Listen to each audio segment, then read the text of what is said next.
Sorry, मैं बहुत कुछ दिनों के बाद मैं आपको एक वीडियो अपलोड कर रहा हूँ जो प्रोटोकॉल टेस्टिंग से रिलेटेड है। बहुत सारे लोगों की रिक्वेस्ट है कि आप प्रोटोकॉल टेस्टिंग की वीडियो अपलोड करो, तो मैंने आपको थोड़ी बहुत अब स्टार्टिंग कर दिया। प्रोटोकॉल टेस्टिंग की भी वीडियो मैं अपलोड करते रहूँगा आपके लिए।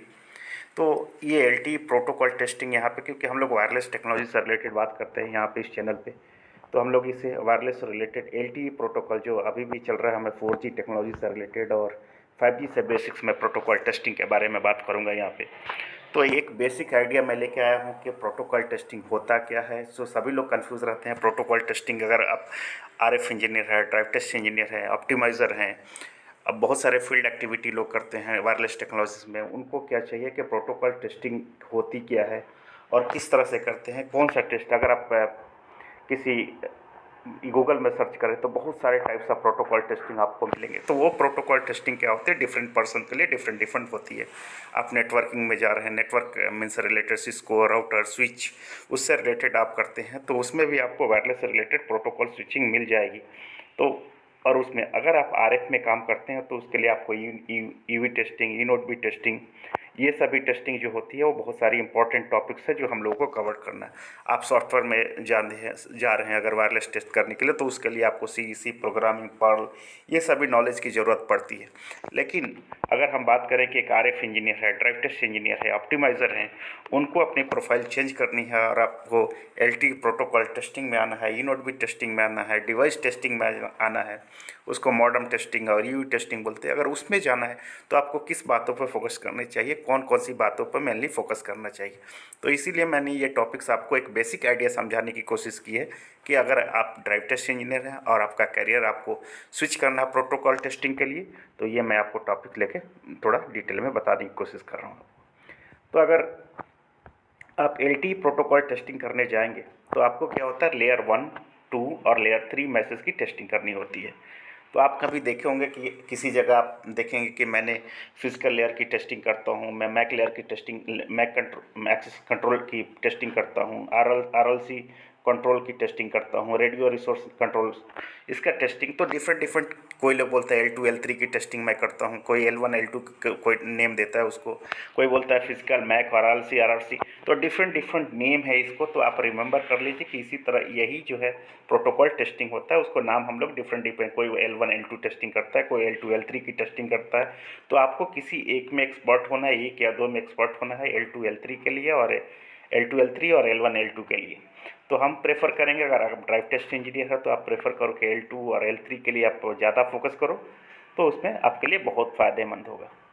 तो उसको टेस्टिंग होती क्या है। सो फर्स्ट बेसिक होता है कि हम अगर आरएफ ड्राइव टेस्ट इंजीनियर है, हमको प्रोटोकॉल टेस्टिंग में जाना है, तो फर्स्ट हमको मालूम करना कि ये प्रोटोकॉल होता क्या है।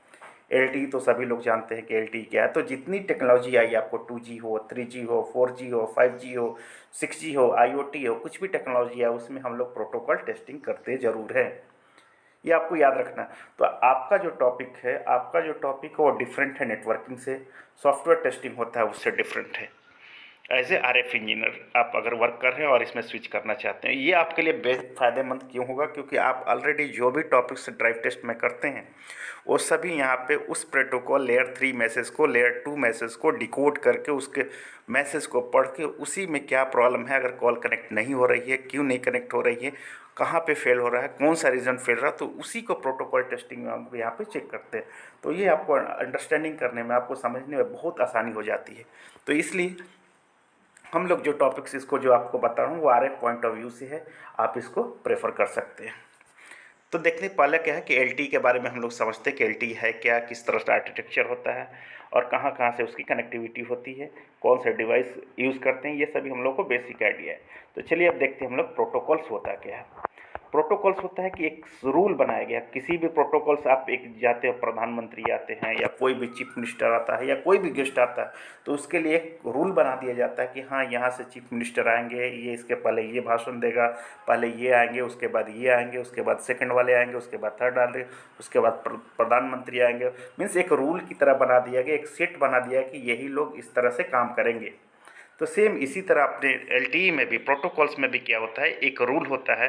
अगर टेक्निकल भाषा में बात करें तो उसमें होता है when a computer communicate with each other, there is a common set of rules and condition that each computer has to follow. Means कोई भी इलेक्ट्रॉनिक डिवाइस जो एक दूसरे से कम्युनिकेट करता है, उसके लिए एक प्रोटोकॉल, एक रूल बनाया गया है, एक नियम बनाया गया है कि किस तरह का डेटा रिसीव करना है आपको, कैसे डेटा ट्रांसफ़र करना है आपको, और डेटा ट्रांसमिट हुआ या नहीं हुआ, उसको हम लोग प्रोटोकॉल सी बोलते हैं। करेक्ट है ये।